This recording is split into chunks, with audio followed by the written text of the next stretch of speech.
Hello student, स्वागत है आपका आईसीटी वर्चुअल क्लासेस में। मैं हूं कविता, आपकी बायो टीचर। उम्मीद करती हूं आप सभी अच्छे होंगे और स्वस्थ होंगे। तो क्लास स्टार्ट करेंगे अपना क्वेश्चन पेपर, जिसमें हम 2023 के क्वेश्चन पेपर को डिस्कस कर रहे हैं यहाँ पे। और अभी तक हम कुछ क्वेश्चन सॉल्व कर चुके हैं, जैसे कि क्वेश्चन नंबर 1 हमने सॉल्व कर लिया है, जो कि हमारा एमसीक्यू यहाँ पर है। हमारे पास आते हैं यहाँ पे question number 2, question number 3, question number 4, question number 5, question number 6, question number 7, question number 8 and question number 9। यहाँ तक की बात हम कर चुके हैं, हमने ये क्वेश्चन सॉल्व किए हैं। यहाँ से आपके 2-2 नंबर के क्वेश्चन स्टार्ट हो गए हैं। क्वेश्चन नंबर 10 पे आइए। क्वेश्चन नंबर 10 हमें सॉल्व करना है, और जो आपको दिया गया था कि आप एक बार इसे रीड करेंगे, खुद से सॉल्व करने की कोशिश करेंगे। ठीक है। क्वेश्चन आया कहाँ से? जेनेटिक्स से आया है, पहले चैप्टर से आया है, law of inheritance and variation से आया है, और मेंडल के जो लॉ है वहीं से आपसे क्वेश्चन पूछा गया। एक और चीज जो आपको ध्यान देनी है, क्वेश्चन नंबर 10 में आप देखिए, आपको ऑप्शन में भी क्वेश्चन दिया गया है। तो हमने यही कहा था कि जब अथवा में क्वेश्चन आपके पास आए तो 2 क्वेश्चन में से एक क्वेश्चन आप सॉल्व कर सकते हैं। जैसे कि एक क्वेश्चन तो ये आपके पास आया है, अगर ये क्वेश्चन आपको नहीं आता है तो आप ये वाला क्वेश्चन सॉल्व कर सकते हैं। तो अथवा या और करके आपके पास क्वेश्चन आएंगे, दोनों में से एक ही क्वेश्चन सॉल्व करना है, दोनों सॉल्व नहीं करने हैं। दोनों आते हैं तो दोनों सॉल्व नहीं करने हैं। जो आपको नंबर मिलेंगे वो एक ही क्वेश्चन के नंबर मिलेंगे। ठीक है। तो दोनों में से आप वो क्वेश्चन सॉल्व करेंगे जो आपको बहुत अच्छे से आता हो, जो आप बहुत अच्छे से एक्सप्लेन कर सकें। पहला जो क्वेश्चन है, क्वेश्चन नंबर 10 में जो पहला पोर्शन है उसमें आपसे पूछा गया है यहाँ पर, मटर के एक शुद्ध लंबे लाल पुष्प वाले पौधे का संकरण जब शुद्ध नाटे व सफेद पुष्प वाले से कराया जाता है तो F1 और F2 पीढ़ी में किस प्रकार से पौधे हमें मिलते हैं। आपको विद डायग्राम यहाँ पर बताना है। विद डायग्राम यानी कि आप क्रॉस यहाँ पर करवाएंगे। ठीक है। अगर ये क्वेश्चन आपको नहीं आता है तो इसके अथवा या और में आपके पास क्वेश्चन आया है, जिसमें कहा यह कि लिंग निर्धारण क्या होता है, मानव में लिंग निर्धारण का उल्लेख कीजिए, रेखा चित्र भी कीजिए। What is sex determination, mention the sex determination in human being, also draw liner diagram. तो ये क्वेश्चन आपके जेनेटिक वाली यूनिट से आया है, ये आपके रिप्रोडक्शन वाली यूनिट से आया है। ठीक है। ठीक, ये जेनेटिक के फर्स्ट चैप्टर से आया है, ये रिप्रोडक्शन के सेकेंड चैप्टर से हमारे पास आया है। तो इस प्रकार के और भी ऑप्शंस आपको मिलेंगे। देखो क्वेश्चन को देखो, इस टाइप के आपके और भी क्वेश्चन आपके पास आएंगे जो आपको अथवा में मिलेंगे। अथवा में मैं आपको बार बार कह रही हूँ, दोनों क्वेश्चन सॉल्व नहीं करने हैं, टाइम वेस्ट यहाँ पर होगा, क्योंकि आंसर जो उत्तर है आपका वो एक ही माना जाएगा, या नंबर आपको एक ही क्वेश्चन में मिलेंगे। यानी कि सिर्फ आप चाहे 2 क्वेश्चन सॉल्व करेंगे तो आपको 2 ही नंबर मिलेंगे। ठीक है। तो टाइम वेस्ट नहीं करना है, दोनों में से एक क्वेश्चन करना है। क्वेश्चन वो करेंगे जो आपको बहुत अच्छे से आता हो, जिसे आप बहुत अच्छे से एक्सप्लेन कर सकते हैं। ठीक है। जिसमें थोड़ा डाउट है, कंपैरिजन करेंगे, ये बहुत अच्छे से आता है तो ये करेंगे, ये बहुत अच्छे से आता है तो ये करेंगे। अब यहाँ पर तो हमें दोनों ही क्वेश्चन सॉल्व करने हैं, क्योंकि हम प्रैक्टिस कर रहे हैं। तो दोनों क्वेश्चन सॉल्व करेंगे तो हमारे दोनों जो टॉपिक हैं वो क्लियर हो जाएंगे। सबसे पहले हम इस क्वेश्चन को देखेंगे, जो हमारा पहला क्वेश्चन आता है। क्वेश्चन ये हमारे पास है। ठीक है। क्वेश्चन ये हमारे पास है, और क्वेश्चन नंबर 10 के दोनों क्वेश्चन हमारे पास है। पहले हम ये वाला क्वेश्चन देखेंगे। तो सबसे पहले ऐसे जो क्वेश्चन होते हैं, जो आपके सॉल्विंग क्वेश्चन होते हैं, जिन्हें हमें सॉल्व करना होता है, हम सबसे पहले ये देखते हैं कि क्वेश्चन में हमें क्या दिया गया है। जैसे मैथ्स के क्वेश्चन में हम यही तो ऐसे ही तो सॉल्व करते हैं कि पहले तो हम देखते हैं कि हमें कौन कौन सी वैल्यूज दी गई हैं और कौन सी वैल्यूज हमें निकालनी है। बस आपको यहाँ पर भी वही करना है। आपको क्या क्या दिया गया है, सबसे पहले क्वेश्चन को समझिए। क्वेश्चन कह रहा है, उसने 2 पौधे लिए हैं। ठीक है। एक पौधा ऐसा है कि जो लंबा पौधा है उसमें लाल कलर के फूल लगते हैं। दूसरा पौधा ऐसा है कि जो छोटा पौधा है और उसमें व्हाइट कलर के फ्लावर आते हैं। दोनों के बीच उसने क्रॉस करवा दिया है, और कह रहा है कि F1 और F2 जनरेशन में कौन कौन से संतति आएंगी, कौन कौन से क्या रिजल्ट यहाँ पर आएंगे, वो हमें बताना है। तो बेसिकली हमें बताना है F1 और F2 जनरेशन को। ठीक है। पेरेंट्स हमें दिए गए हैं, दोनों पेरेंट्स हमें दिए गए हैं। दोनों पेरेंट्स हमें दिए गए हैं तो हम इनिशियल्स के थ्रू उन्हें दिखाएंगे, जैसे हमें समझाया गया है जब हम मैंडल्स के तीनों लॉ को डिस्कस कर रहे थे। तो वैसे ही हम यहाँ पर क्या करेंगे, उन इनिशियल्स को लिख लेंगे। जब इनिशियल्स को लिखेंगे तो उससे एक और चीज हमारे पास निकल के आएगी, पहले हम देख लेते हैं। तो पहला पेरेंट क्या है, आपने कहा मटर के एक शुद्ध लंबा पौधा जिसमें लाल कलर के फूल आते हैं, और एक शुद्ध नाटा पौधा जिसमें व्हाइट कलर के फ्लावर आते हैं। ठीक है। तो क्या है, पहला प्योर टॉल प्लांट है विद रेड फ्लावर है। तो प्योर टॉल प्लांट को हमने कैसे दिखाया था, हमने कैपिटल टी से दिखाया था। और उसमें रेड कलर के फ्लावर आते हैं, तो कैपिटल आर से हम दिखा देंगे, क्योंकि हम जानते हैं कैपिटल टी जो है वो हाइट के लिए रिस्पॉन्सिबल, यहाँ पर क्या आते हैं हमारे जीन आते हैं। जीन हमेशा कैसे होते हैं, पैर में होते हैं, और डिफरेंट फॉर्म्स ऑफ जीन्स जो होती हैं आपकी, वो हम उन्हें क्या कहते हैं, एलील कहते हैं। इतनी बात तो क्लियर है कि हम कैपिटल टी क्यों लिख रहे हैं दो बार, कैपिटल आर क्यों लिख रहे हैं दो बार, हम सिंगल टी या सिंगल आर से भी तो काम चला सकते थे। हमने कहा क्योंकि जीन हमेशा पैर में होते हैं, क्योंकि क्रोमोसोम पैर में होते हैं, तो इसलिए जीन भी हमेशा पैर में होते हैं। और जो जीन सेम कैरेक्टर के लिए और सेम ट्रेट के लिए रिस्पॉन्सिबल होते हैं, वो सेम जीन लोकस से भी होंगे। क्या बोला है हमने, ये बात की है कि ये एक क्रोमोसोम है, ऐसे करके ये क्रोमोसोम है। अब हाइट का एक जो एलील है वो यहाँ पर है कैपिटल टी, तो दूसरा एलील भी यहीं पर होगा कैपिटल टी, ऐसे। ठीक है, तो ये जो पोर्शन है जहां पर हमने कैपिटल टी हमें मिल रहे हैं, जीन की जो लोकेशन होती है, जीन जहां पर पाए जाते हैं उन्हें हम जीन लोकस कहते हैं। ठीक है, इतनी बात क्लियर है, यहाँ पर तो कंफ्यूजन नहीं है। बार ये देखो यहाँ पे कंफ्यूजन है। चलो, अब ये बात हो गई है, तो अब हमें समझ आ गया कैपिटल टी या कैपिटल आर का क्या मतलब है। तो कैपिटल टी जो है वो लंबी हाइट को बताता है, और कैपिटल आर रेड फ्लावर को बताता है। तो अगर हम लिखें यहाँ पर कैपिटल टी कैपिटल आर, तो आपने कहा tall plant with red flower. अब दूसरा जो पेरेंट है, एक पेरेंट तो हमारे पास ये आया है, ठीक है, एक प्लांट ये है। दूसरा जो प्लांट है उसमें क्या बोला गया, शुद्ध नाटा वो सफेद फूल। तो आपने कहा pure dwarf and white flower में आते हैं। तो जो बौना पौधा होता है, जो डॉग प्लांट है, उसे हमने कैसे दिखाया है, स्मॉल टी से दिखाया है। और व्हाइट फ्लावर को हमने कैसे दिखाया है, स्मॉल आर से दिखाया गया है। तो हमने क्या बात की है यहाँ पे, dwarf plant with white flower. ठीक है, ये दो पेरेंट हमारे पास आ गए हैं। इससे आपको, अगर मैं आपसे पूछूं, अच्छा इनके बीच में क्रॉस है, ये तो हम समझ रहे हैं, इनके बीच में क्रॉस करवाना है। अगर मैं आपसे पूछूं कि ये जो क्रॉस है ये मोनोहाइब्रिड क्रॉस होगा या डाई हाइब्रिड क्रॉस होगा, कुछ टर्म्स याद आ रहे हैं, मोनोहाइब्रिड,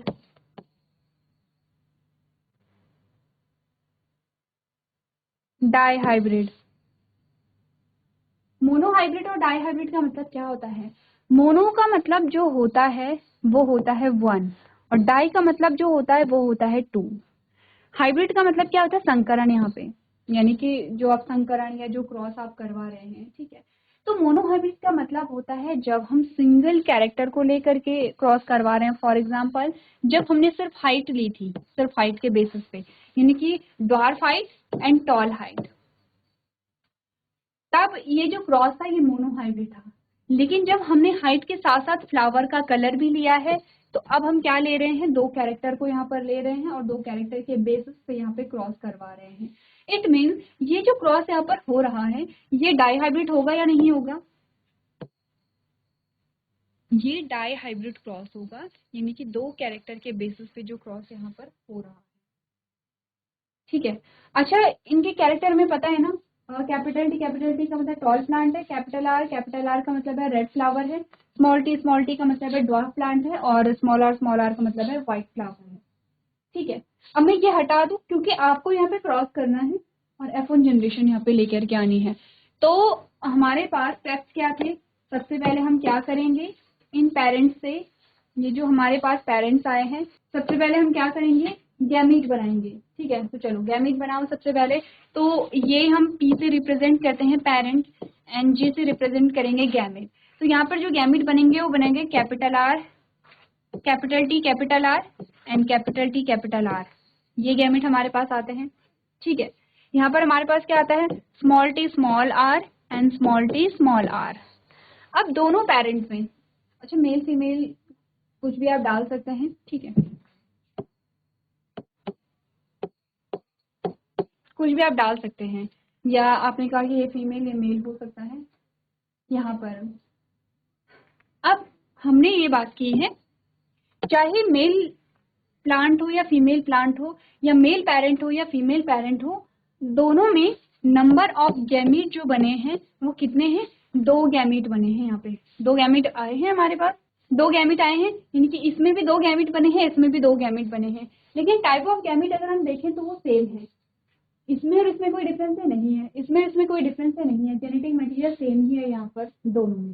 ठीक है, यहाँ पर हमने कहा कि जो जेनेटिक मटेरियल है वो सेम होगा, क्योंकि अब किसके बेसिस पे हम बात कर रहे हैं? हम प्लांट हाइट और फ्लावर कलर के बेसिस पे बात कर रहे हैं, सिर्फ ये 2 कैरेक्टर हम देख रहे हैं।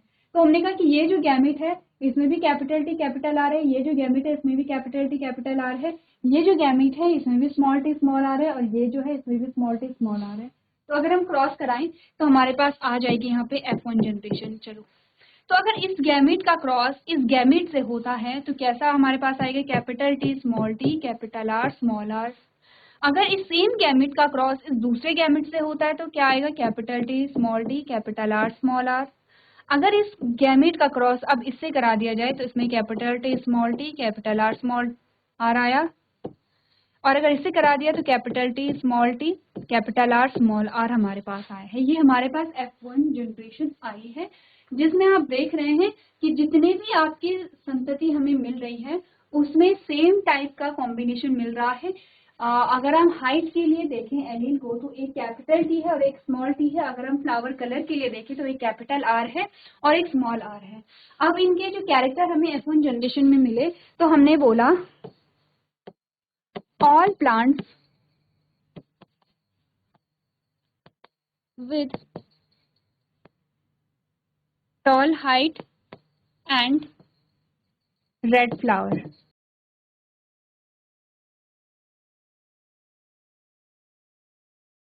ठीक है, क्या बात हमने की है?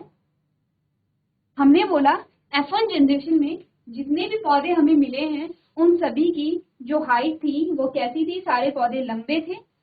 और अगर हम देखें फ्लावर का कलर जो था वो कैसा था? यहाँ पर रेड था, सभी में रेड है। ऐसा क्यों है? अगर मैं आपसे पूछूं ऐसा क्यों है, जल्दी से बताइए, ऐसा क्यों होगा? सिंपल सी चीज है, देखो लॉ ऑफ डोमिनेंस पढ़ा है हमने। हमारे पास क्या आया है? Law of dominance, law of dominance जिसको हमने क्या बोला था? प्रभाविता का नियम।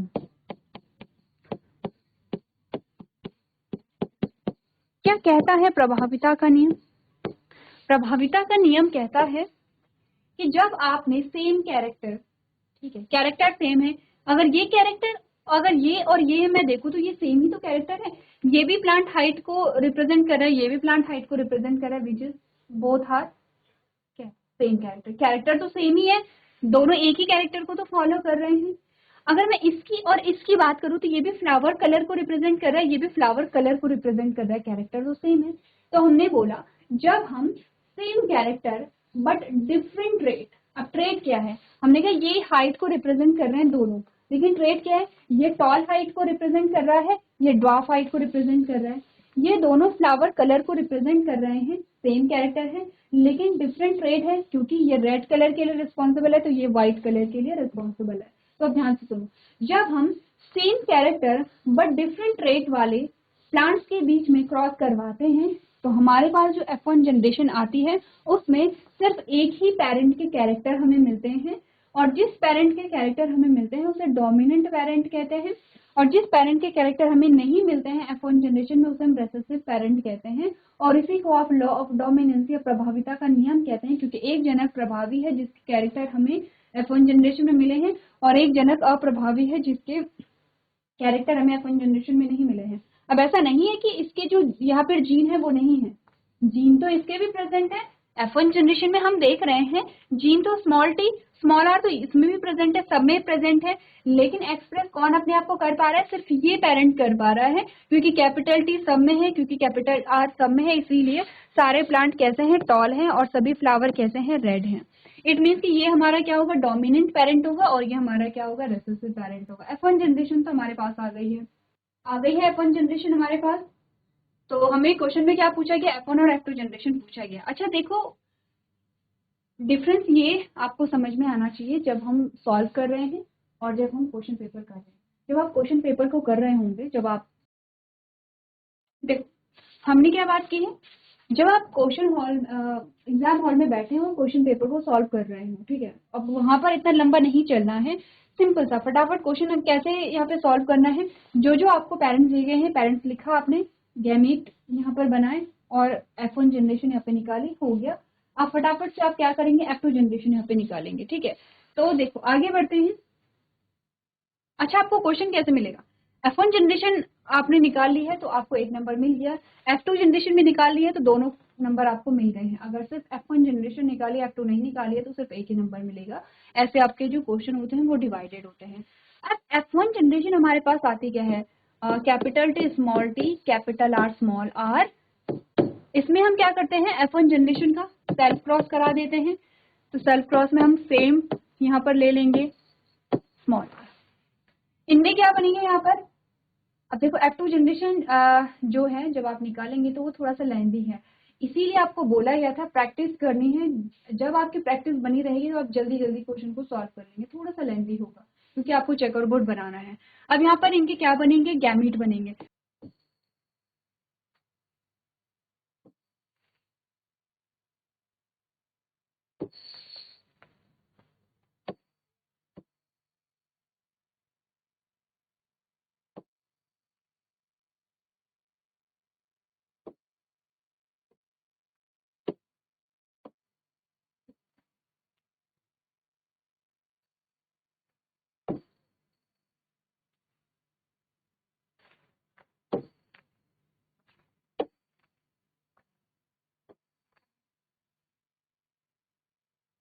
ठीक है, जब गैमीट हमारे पास बनते हैं तो कैसे बनते हैं गैमीट, देखो सबसे पहले इसके गैमीट बनेंगे, इस पेरेंट के गैमीट यहाँ बनेंगे, इस पेरेंट के गैमीट यहाँ बनेंगे।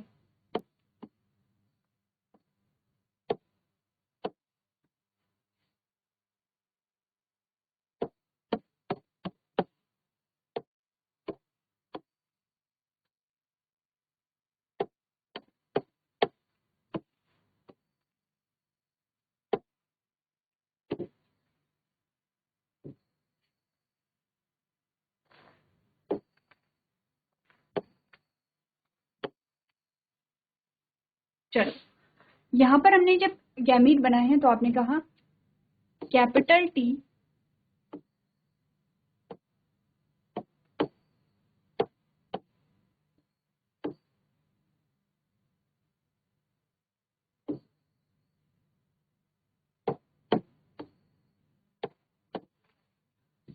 Capital T capital R, capital T small R, small T capital R and small T small R. ठीक है,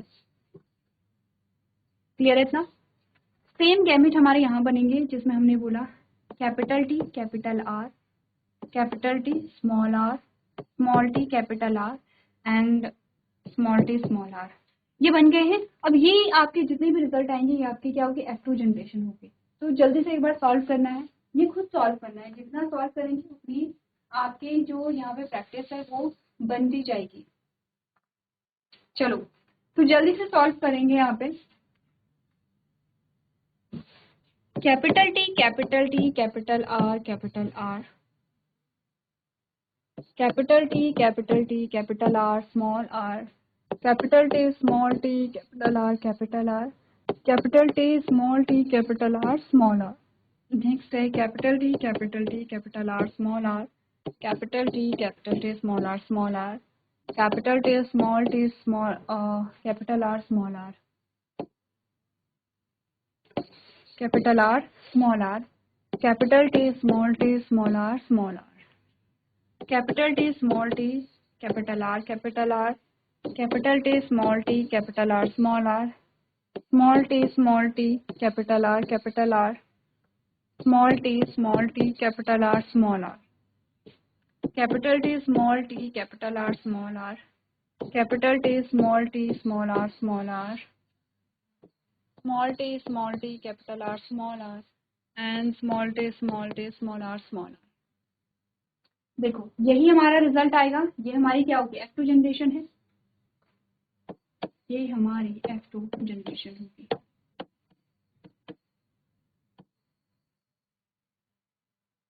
ये हमारी F2 जनरेशन है, ठीक है। अच्छा, F2 जनरेशन कहीं और लिखते हैं, यहाँ पे मेल और फीमेल डाल देते हैं, यानी कि ये एक पेरेंट है और ये एक पेरेंट है, ठीक है, मेल पेरेंट और फीमेल पेरेंट। यही हमारे रिजल्ट आएंगे। चलो अब रिजल्ट लिख लें। यहाँ पर हमने कहा प्लांट कैसा है, टॉल है, फ्लावर कैसा है, रेड है। प्लांट कैसा है, टॉल है, फ्लावर कैसा है, रेड है। प्लांट कैसा है, टॉल है, फ्लावर कैसा है, रेड है। प्लांट कैसा है, टॉल है, फ्लावर कैसा है, रेड है। Again tall plant, red flower, tall plant and white. अब ऐसा क्यों हो रहा है, देखो हम यहाँ पर क्वेश्चन पेपर सॉल्व कर रहे हैं, इट मीन्स कि ये चीजें हमारे फिंगर टिप पे होनी चाहिए, ठीक है। काफी बार हमने डिस्कस किया है। नेक्स्ट हमने कहा tall plant and red flower, tall plant and white flower, tall plant and red flower, tall plant and red flower, dwarf plant and red flower,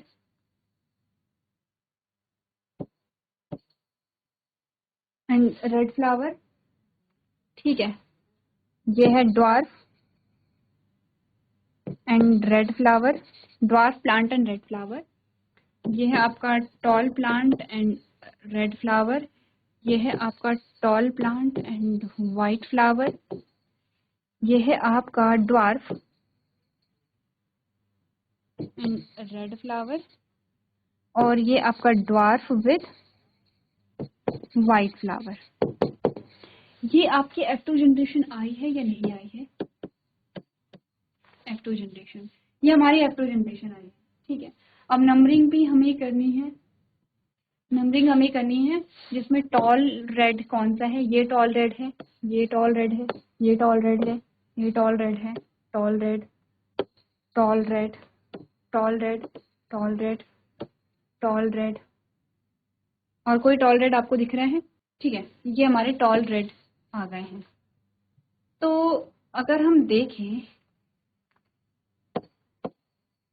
tall plant with red flower का number जो है वो कितना है, तो 1 2 3 4 5 6 7 8 9 है। चलो आगे बढ़ते हैं। अब हमने कहा हमारे पास है टॉल वाइट, तो टॉल वाइट कितना है, टॉल वाइट है, टॉल वाइट है, टॉल वाइट है, और कोई टॉल वाइट है नहीं, ठीक है।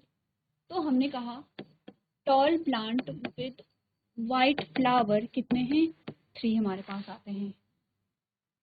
तो हाइलाइटर कौन सा यूज हम करें, ये वाला करते हैं। नेक्स्ट है dwarf plant with red, dwarf with red, dwarf with red, dwarf with red, dwarf with red, dwarf with red. और तो हमने कहा हमारे पास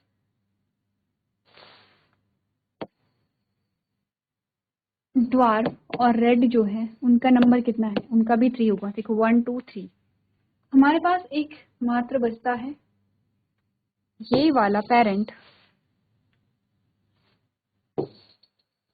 ये वाला पेरेंट जो क्या है यहाँ पर ड्वार्फ विद वाइट है, जगह नहीं है, यहाँ कर दूं ड्वार्फ विद वाइट फ्लावर, इसका नंबर कितना है 1 है। अच्छा ये जो रेशियो हमारे पास आया है ये रेशियो है 9:3:3:1, 9:3:3:1।